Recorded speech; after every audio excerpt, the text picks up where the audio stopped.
Welcome back to The Explainer. Today, we're diving straight into California's 2026-27 May revision budget to unpack a really fascinating fiscal situation. It's essentially a tale of two budgets, and we're going to examine the stark contrast between the political optimism coming out of the governor's office and the rather sobering fiscal reality outlined by independent analysts. Let's jump right into the central friction here. On one side, you have the governor's projection showing a completely eliminated deficit, literally straight down to $0, extending all the way through July 2028. But on the flip side, the Nonpartisan Legislative Analysts Office, or LAO, is sounding a massive alarm. They're warning of a $10 billion ongoing structural deficit, meaning the state is consistently planning to spend more than it brings in. That is a massive gap in expectations, and figuring out why that gap exists is the key to understanding this entire budget. Naturally, the governor's office is pointing to the $0 deficit projection as absolute proof of fiscal discipline.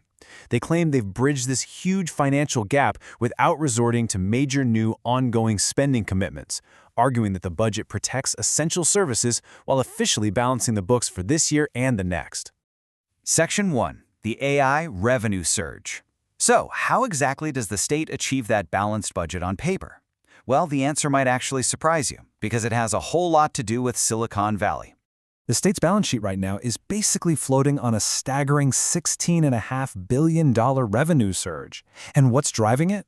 It's almost entirely fueled by the personal income tax of high earners who are cashing in on the artificial intelligence stock market boom. You see, California's tax system relies heavily on high-income taxpayers. So when tech stocks soar, state revenues skyrocket right alongside them. Just look at the massive spike on the far right. Capital gains realizations surged to an estimated $287 billion in 2025. To put that into perspective, capital gains have only hit this level as a share of personal income 3 other times in the last 30 years: the dot-com boom, the mid-2000s housing bubble, and the recent pandemic surge. The state's current fiscal health is deeply, deeply tethered to this ongoing enthusiasm for AI. And honestly, that is exactly why the LAO is raising a major red flag. While an AI stock boom is paying the bills right now, there's a looming risk.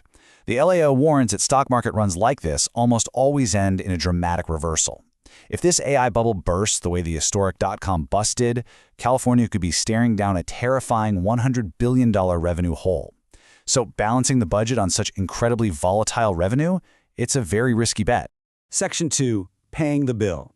Because beyond just crossing their fingers and relying on a stock market windfall, the state is proposing some major revenue solutions to officially balance the books. This revenue plan really leans on a few key pillars. First up, there's a proposed managed care organization, or MCO tax, which is expected to generate around $2 billion annually to help fund Medi-Cal. Second, the state wants to permanently limit the tax credits businesses can claim, capping them at $5 million or 50% of their tax liability. And finally, there's a brand new sales tax proposal extending to digital pre-written software and software as a service, or SaaS. When you look at the long-term forecast for the big 3 revenues, personal income, corporation, and sales and use taxes, it explains exactly why those permanent tax changes are on the table. Because that massive AI-driven capital gains spike is definitely expected to cool down, the state desperately needs to lock in permanent, stable revenue streams, like the new software tax and the corporate credit limits, just to keep its income steady over the next few years. Section 3. The industry pushback. As you might expect, tapping the business and technology sectors to foot the bill is creating some severe friction with industry leaders. TechNet, which is a bipartisan network of tech CEOs, is actively fighting these proposals. They argue this moves California completely in the wrong direction. Their point is that software is no longer just a tech industry issue. Taxing software and cloud services penalizes companies of all sizes just for using essential everyday tools like payroll, accounting, and cybersecurity. They're warning that this directly hikes up the baseline cost of doing business in a state that, let's face it, is already notoriously expensive.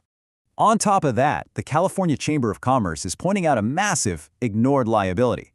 They're sounding the alarm over a shocking $20 billion debt sitting right now in the state's unemployment insurance, or UI fund.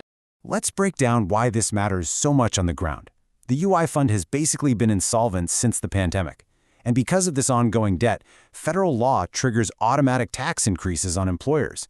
In 2025 alone, California employers are estimated to pay an additional $1.2 billion in these federal taxes. To make matters worse, Cal Chamber notes that $750 million in state relief promised in a previous budget was simply never delivered. So they argue the state is functionally forcing a decade of federal tax increases onto small businesses that are just trying to rebuild and survive. Section 4. Protecting health and education. On the flip side of this debate, the governor and the legislature argue that these difficult revenue choices, like taxing software and limiting business credits, are exactly what allows the state to protect its vital social safety nets. For example, this budget specifically rejects what would have been devastating cuts to in-home supportive services, ensuring that seniors and disabled adults continue getting the care they need.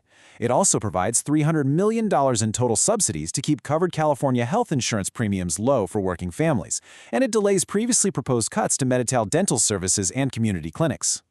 Education is also fiercely protected here. The budget maintains a historic $151.6 billion commitment to TK-12 education. It also takes a massive step forward by increasing special education funding by $2.4 billion on an ongoing basis. And a really notable addition, it introduces a brand new 14-week paid pregnancy leave benefit for educators, aiming to support and retain the teaching workforce. Section 5. Reserves versus the wall of debt. So we've seen the volatile income, the fierce industry pushback, the protections for health and education. Where does this actually leave California's ultimate bottom line? It leaves the state performing a crazy high-wire balancing act. On one hand, the governor proudly points to an impressive $29.9 billion in combined state reserves, money saved up for a rainy day.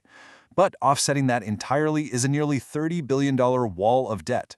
This is budgetary borrowing, basically money the state has loaned itself from various special funds to close recent budget gaps, which of course eventually has to be paid back.